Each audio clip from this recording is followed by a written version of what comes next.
Well, the Indian Prime Minister Narendra Modi has arrived in Malé in the Maldives. He is attending the swearing-in ceremony of the new president, Mohammad Solih. This is Prime Minister Modi's first visit to the island nation as a Prime Minister, and also the first visit by any Indian Prime Minister since 2011. It is hugely significant as well. To talk a little bit more about the Prime Minister's visit to Malé, I'm joined by Ambassador Vivek Karju, and also joining me is my colleague Siddhant Sibbal, who will be telling us what to expect in the next few hours or so.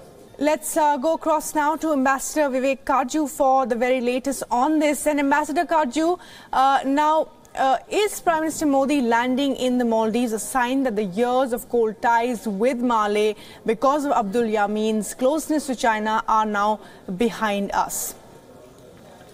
Indeed, it is so. I think this is a clear indication that India and the Maldives will reset their ties and try to put the unfortunate period of the former President Yamin behind them. The former president was not only getting close to China, he was deliberately provoking India. Indeed, his provocations were inexplicable. They were almost childish. And yet he pursued his course. The people of the Maldives, in voting him out, and the institutions of the Maldives, especially their Supreme Court, despite all the pressures put on them, by ensuring that the vote was held sacred, right, and the decisions taken were adhered to, have shown clearly that they want a strategic relationship with India. Right, Ambassador Karju, and of course, Siddhant, the Ministry of External Affairs has been extremely upbeat about this visit by the Prime Minister as well, and we believe they're already tweeting away reactions. Take us through all the latest updates. Well, the oath-taking ceremony is almost over. We saw the warm pictures coming from Malé, where the Indian Prime Minister arrived at the stadium, gave a warm hug to former presidents, two presidents, Mr. Gayoom and Nasheed. Nasheed, we know, was in exile because of Yamin. After that warm hug, the Indian Prime Minister sat between both the leaders. Of course, pictures speak a lot, especially in geopolitics. And today was a day where Delhi won, and of course, we saw pictures also of the Indian Prime Minister speaking to Nasheed, and focus will be on how to reset the ties. Once the ceremony is over, the ceremony will be over in approximately 15 minutes' time. The Indian Prime Minister will be meeting the new president of Maldives, and then we do expect a release from MEA just before the Indian Prime Minister leaves Maldives at around 8 p.m. Indian Standard Time. But of course, today was a day which Maldives, of course, was waiting for a pretty long time, because it's Indian Prime Minister's first visit to Maldives, and he hasn't been to Maldives, the only SAARC country, for last 4 years. So symbolism matters and shows that New Delhi is backing the new government. Absolutely. So a very, very small visit, in terms of duration, of course, but a highly significant one nonetheless. And Ambassador Karju, even though, you know, the optics are right, the symbolism of all of this is right, but China, of course, remains a key player still, which means that the relationship is unlikely to completely unravel anytime soon, because, you know, the Maldives actually owes $1.5 billion in debt to the Chinese. There are two aspects here. It is for the Maldives to decide how they will deal with the Chinese debt. We have the example, for instance, of Malaysia, where Dr. Mahathir Mohamad decided to abandon some of the projects because he said Malaysia cannot bear the burden of the debt these projects will impose.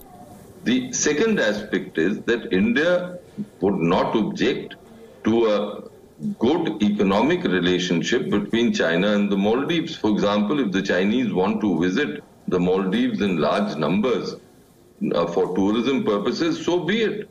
But if China wants to interfere and intervene in India's strategic neighborhood, and the Maldives is part of that neighborhood, and if there is a government in the Maldives which deliberately provokes India, trying to undermine its strategic interests, then of course New Delhi cannot look at that kind of a relationship with equanimity.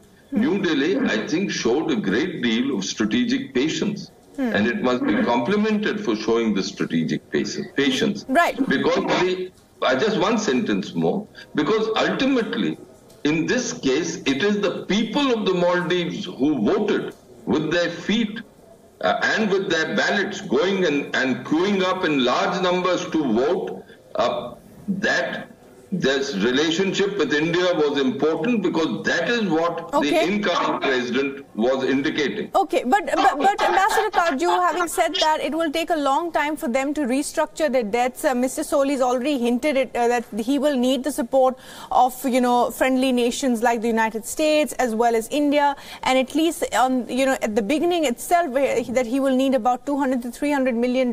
So that's, of course, one aspect of it. The other is that he has said that we will take a certain amount of time to actually restructure the vast amount of debt that we're in. So while it's great that we have shown patience, it will take a long, a lot more time and patience to sort of get the Chinese influence completely out. No, this is the point I'm trying to make, that what is the nature of the Chinese influence? If the Chinese are making investments in the tourism sector, so be it. India's defense relationship with the Maldives. If the Chinese are trying to undermine the infrastructure for the defense relationship in terms of the aircraft that are there, the surveillance aircraft, the helicopters that are there, the training, the relationship between the Indian Defence Forces and the Maldives Defence Forces in the area of training, then that is something where India has to be extremely cautious, and India has to defend its interests. Now, as far as restructuring of the Maldives debt is concerned, there are two aspects here.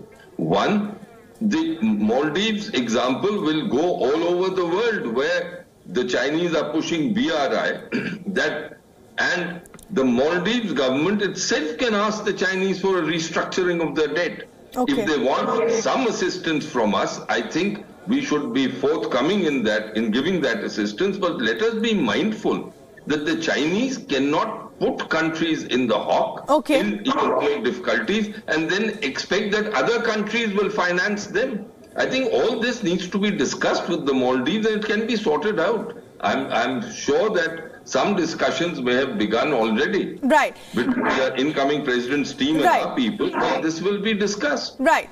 And Siddhant, if I can come to you now, and as you were pointing out, of course, these visuals speak for themselves. Prime Minister Modi there, on one side being flanked by Mr. Nasheed, on the other side by Abdul Gayoom.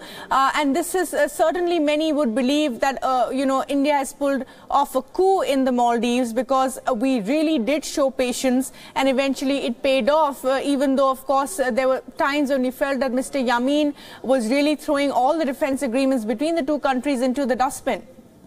Well, of course, 9 to 10 months of patience by New Delhi, but finally it paid off, and the pictures speak for themselves. But India and Maldives have a traditional relationship, civilizational relationship. Maldives is just 400 kilometers away from the Malabar coast, and India plays an important part in this relationship. People-to-people contact matter a lot. The people-to-people movement, well, Yamin tried to stop that, even though New Delhi did not try to stop that. It was only, the wrath was against the government. So what did Yamin do? Basically, he stopped giving visas to Indians. The work permit was stopped. I can tell you how important Indians are to Maldivian economy. Roughly 4 out of 400 doctors in the country, 125 are Indians, and 25% of all the teachers are Indian. And Indians form the second largest expatriate community there, and of course contribute to the economy, to tourism and other sector as well. But why is Maldives important for the rest of the world and Asia? Well, this can be gauged because 46 countries send their representatives, including heavyweights like China and Japan, with Chinese President Xi Jinping and Japanese Prime Minister Shinzo Abe sending special envoys. And even Pakistan has sent a delegation with the Senate Chairman, President there, and there are 17 foreign heads of state also present. So it shows that even the smallest country in Asia today matters because of the new great game. Well, absolutely, Siddhant. Thanks for that. Ambassador Kaju, thanks very much indeed for joining us as well with your perspective on what the way ahead would be. And as you're pointing out, we will need to show more strategic patience in the days to come as, of course, the Maldives tries to wean itself out of the Chinese influence. Thanks very much indeed for that.